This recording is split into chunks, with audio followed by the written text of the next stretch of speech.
you so much, Kath, for joining me here today. I really appreciate it. I just love to get, straight away started, and you tell me how your business came about and, a little bit about what you do. Yeah, of course. So I actually have two businesses. I've got one called We Are Social Nation, if you can see it here, and the other is Think Wine. So Social Nation started first, and that's an influencer marketing agency. So we manage people with large followings online, and we pair them up with brands that are, an accurate fit for their brand to promote and support online. I've been doing that, not as my own company, but for near enough 10 years now. What was happening was I was making a lot of money for e-commerce brands. So for example, we'd work with like MAC makeup, and they would pay our influencer to use their product and promote their product. So our influencer might do a little tutorial using their products, and then they would say, post it online with a caption that says, go to our website. So we were sending thousands of people to the website, thousands of people would buy the product, and then the return on investment was humongous. So I started thinking, okay, well, I would love my own e-commerce store so that I can utilize this form of marketing and, make a great return on investment also. But I wasn't really sure what I wanted to do as such. And all I knew is I wanted something I was passionate about and would have longevity. And at the time, I really, really loved wine. I still love wine. Who doesn't? Who doesn't? Yeah. I've always kind of been on like wine holidays, wine tasting events, etc. I'm really into it. So I was passionate about wine, and what was happening was when I was working with influencers, we were being invited to events.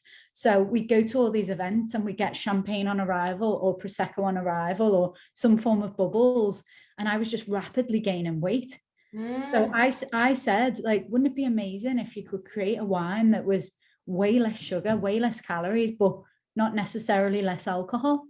Because that wasn't the point I wanted to miss. And you find, when you get a low calorie wine, it tends to have less alcohol because there is a direct correlation between the alcohol and the sugar content. Right. But all I really wanted was to just reduce the sugar as much as possible so that it would still be palatable and taste great, but also, much better for you. Wow. So that's what got the kind of cogs turning. And then everyone that I told, they were all like, oh my God, that sounds like an amazing idea. And then I set about going back and forth to Italy. I was doing market research. I was trying to find a winery that would be happy to produce this wine for me, because most wineries, they just want to sell you their own product and you just kind of white label it, just stick your own label on, stick your own name. So I struggled really to find a winery that was willing to create this product specifically for me. So I was back and forth to Italy for a long time until I found it. And then I found it. I love my winery. It's family run, family owned. And then I launched what is now Think Wine. And that is a reduced sugar, reduced calorie, vegan and organic wine brand. And that's where we are now. Amazing. I mean, that's awesome. I mean, it's even funny because Bev's in the office with me now, and like when she heard what you were speaking about, she was like enthusiastically nodding. Hello. I think it's like literally every woman's dream, isn't it? Like to be able to have that glass of wine, to have that glass of bubbly, and to not think about it. The amount of times that I've specifically not ordered wine for that very reason. It's a nightmare just to have something in your hand that you're like, oh my God, it's organic, it's vegan, it's fresh, and also I'm not going to look at the scales the next morning and be like, oh my God. But that's beautiful. And I heard you mention that obviously it was quite challenging to find a winery that was able to fit what you wanted, but were there any other challenges that you experienced along the way that were kind of impacted? Plenty. I, even as much as I have a passion for wine and I love wine and I do know quite a bit about wine, I'd never worked in like the wine trade as such, which is, it's a very tight-knit environment. It's very old school. Like a lot of wines don't even use like influencer marketing or digital marketing at all. It's so I know it's crazy, but I entered a completely brand new industry that I needed to learn everything about from start to finish. And I needed to get all types of alcohol licenses, which initially, of course, I know you need to have like an alcohol license as in one. I didn't know that you needed to have a premises license, a wholesale license, an online license, a personal license. The amount of licenses that I had to get just to be able to sell the product was humongous.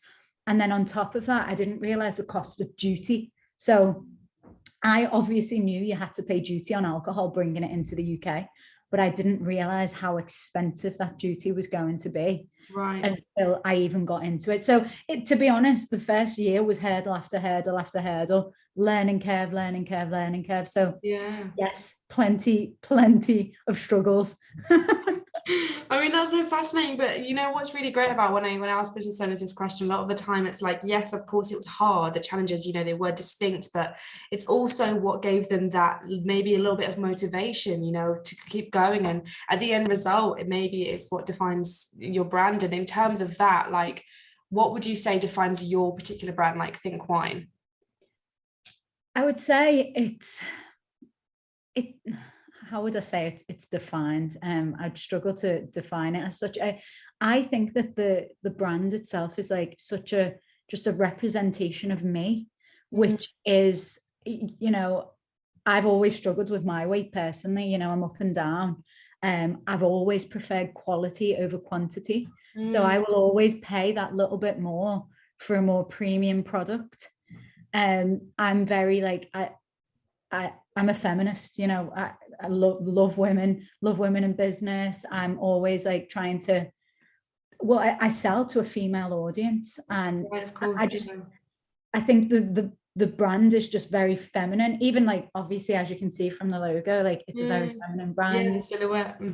Yeah, and it's all about like that health conscious customer who prefers quality over quantity. They'd rather drink something better. I know so many women, specifically my sisters, would really like it. And when I first started it, I almost envisioned that it was going to be a load of like young girls drinking it. Right. It's not. It's really not. It's your 30 plus crowd that are drinking it, way up to, you know, some of our best customers. Like one of them's 83, and she's like one of our most repeat customers. But I always kind of thought it was going to be all these like young girls. But I guess when you're really young, you don't really have that much disposable income, and also your body is just, it's great, isn't it? Until you get older. Yeah, I feel like we, you know, we tend to take what we have for granted in some areas of our lives and stuff. And like, I'm 23 now, and like I definitely, even now, I cannot drink the way that I used to. I can't eat the same things I used to, and just not even think about it. Like even now, like it's just, and my older sister, she's 35 this year, and she has literally just changed, like even things with Prosecco and stuff. It's only organic, of course, only organic food, stuff like this. And I asked her recently, I was like, why? And she was like, you just have to, and also you just, if you, the more money that you pay for things, it's better for the environment. You know, it really is. If you want to get cheap food quickly, fair enough, but it's not really good for anybody in the long run, apart from, I guess, your bank balance. But I was interested to hear about you know, you mentioned import and export, especially. So do you specifically import from Italy then? Is that where your winery is based? Yeah. And how was that impacted by COVID, and also Brexit maybe? Like, what was more impactful maybe? To be honest, we haven't experienced the full extent of, you know, what the impacts are going to be, because we only launched just prior to Brexit. We got in a load of stock. So when half the market was taken away, so the whole of hospitality was gone, and we were only able to sell online, you know, our stock did last us quite long. And then we were able to get our next bit of stock into the country before full Brexit had kicked in. Right. And before, you know, there was all types of problems getting things into the country as it is now. So our stock has kind of lasted. We've bought twice up until now. And it's only going to be, the impact is only going to hit us on this third round when we get our next order in the country. Then we're going to see the effects that it's going to have. We've seen some of the price increases. So for example, in Italy, bottle costs have gone up humongously. Right. We've got, I'll just show you here. So Yeah. one of our bottles, Oh, I love it. it's not, it is a special shaped bottle. It's not your standard bottle. No, it's much longer. It's much longer and thinner at the top, isn't it? Yeah. So the cost for this has gone up. And then also these things, they're called capsules, and you cannot get them for love nor money in Italy, and you've got to wait for like 6 months just to get these capsules. Now the wine only takes 3 months to make, so we were always on a turnaround time of 3 months. Right. Now we're up to 6 months because of these things. Oh my gosh. It's having an effect, but up until this point we haven't seen the full extent of the effect. Yeah. Well, it'll be interesting to kind of monitor that and kind of catch up with you maybe in the next 6 months, because obviously like it varies obviously depending on what sector you're in, but like a lot of import export things, I guess, I mean, they're a really good thing to look at in terms of COVID and, you know, everything that was impacted in terms of travel. So I want to kind of bring it back to maybe your business journey itself in terms of your personal growth.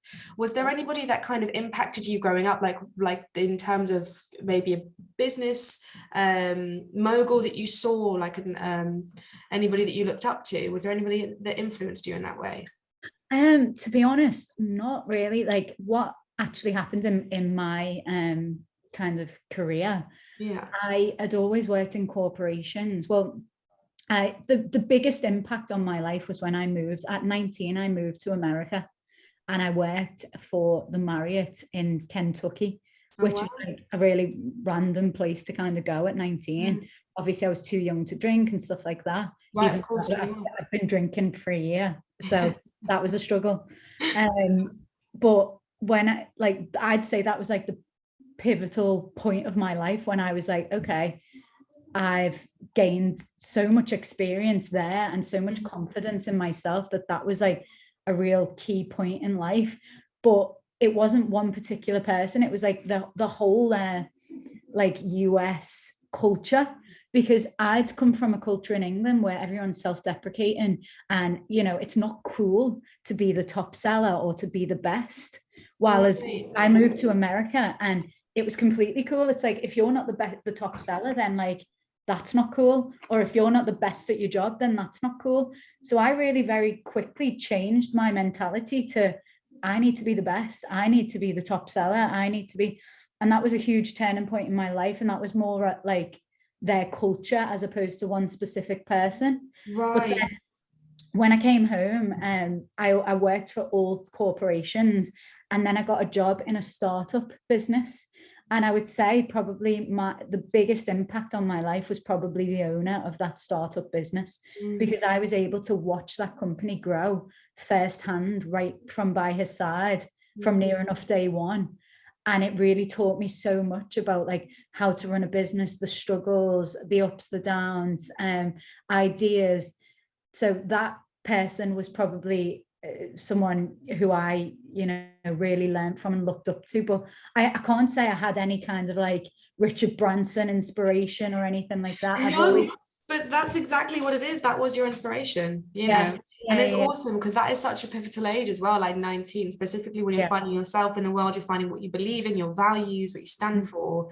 And I mean, crazy. And I've heard a lot of things about American corporate culture, and I think we get fed a lot of this over things like LinkedIn, over things like you know, social media and stuff in terms of American culture. But American corporate culture, it can either be extremely savage or very beneficial, depending on which way you think. Yeah.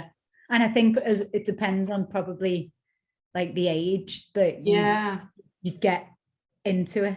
Definitely, because if you get into corporate culture like when you're 30s and you've already had like 10 plus years of experience, and you know the way that you like things done, you'd have to completely change everything you've learned on its head. But as being a 19-year-old, fresh, you know, easy to learn, like malleable in a way, I think it definitely was probably the right time. Amazing. I'm just conscious of time now.